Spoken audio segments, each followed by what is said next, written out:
Second choice is, I force my partner to change.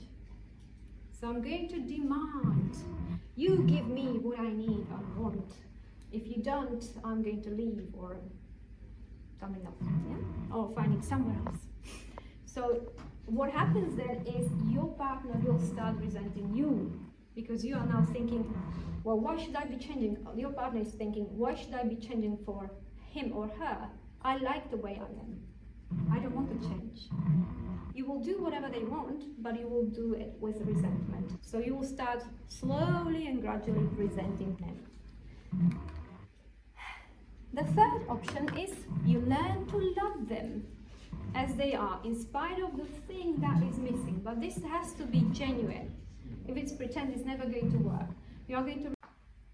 Second choice is, I force my partner to change.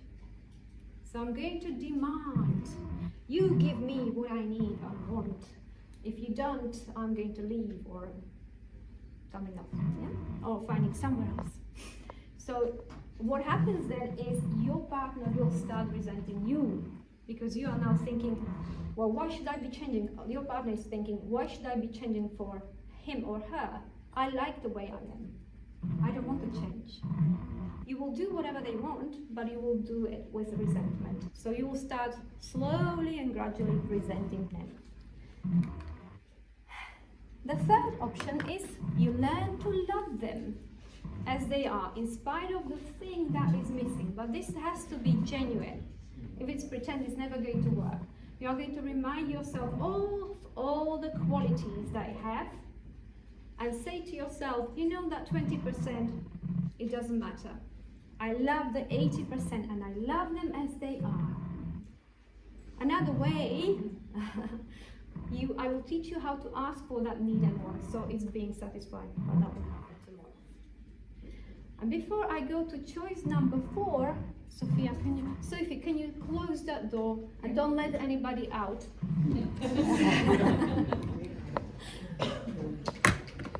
Leave. You cannot now because Sophie is there. So the choice number 4 is leave. I'm assuming none of you want to leave.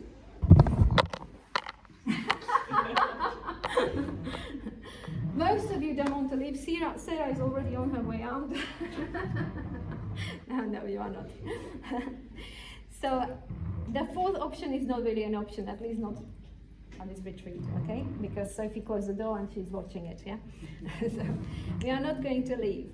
Now, before we go into the choice number 4, we are going to try to work with choice number 3. Yeah? We are going to get our need and want satisfied, and we are going to remind ourselves why we love our partner. Yeah? What are the qualities and everything that we love about them? So before I go into the next slide, do you know there are 2 main masters that will decide whether you will change or not? The 2 main masters that make us want to change are, anybody? It's the fear, like running away from something, Yeah, or running to something, having the positive motivation. So it's either the negative motivation of running away, or the positive running to. Yeah, yes, is that right? well done. Yes, really, really good. Thank you. It's really good. It's pain and pleasure. We run away from pain and we run towards pleasure. Yeah. So basically, what is happening?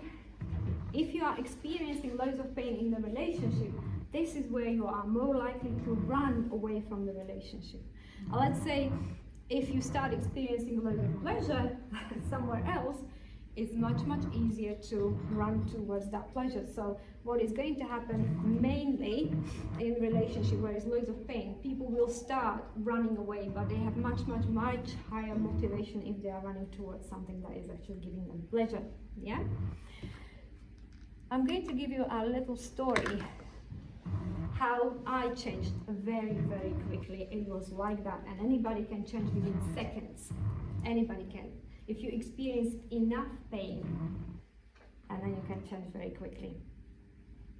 Yeah, change often occurs when the discomfort of the current situation outweighs the fear of or discomfort of making a change. So I have a BMW convertible, it's nice. I bought it recently. Until then I was driving just a Volkswagen Golf, which was lovely, lovely car. I love that car. It was the best car ever. And whatever I did with that Volkswagen, nothing ever went wrong. I didn't have to change tires very often. If I changed the tires very, very rarely, I didn't have to change. I didn't do anything on the car. It honestly just worked for 12 years. And then I decided, okay, it's time. This is the only time I'm going to have a nice car, so let's go for it. So I got this BMW, and it started to send me like a message on the dashboard. I don't know, has anybody got a BMW that sends the messages? It was a new thing to me, like, why are you talking to me? And it was talking to me. And basically the message was saying along the lines, you are driving like a twat. Can you stop driving like a twat? I'm thinking, no, I have to get where I need to go. I am fine, my driving is fine. I don't understand why you're complaining. Let's just go. Until it sent me a message, you've been driving like a twat, take me straight to the garage. I'm thinking, oh, maybe this is serious now. So I went to the garage and the guy said, you must be driving like a twat. What's happened here is basically something to do with the clutch. Apparently if you don't leave your foot, or if you leave the foot on the clutch, it's going to destroy your car somehow. Yeah, I had no idea what he was talking about. I just said, how much is this going to cost me? And he said, well, if you need to change the clutch, it's going to be £800. If you need to change some kind of wheel, some of you might know what I'm talking about. I still don't know what I'm talking about. It's going to be £1,400. And so, how am I going to change this? And he said, you cannot rest your foot on the clutch.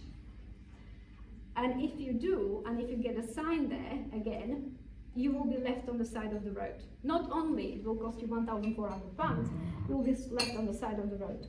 I have never driven with the foot on the clutch after that. Yeah. That is how fast you can change.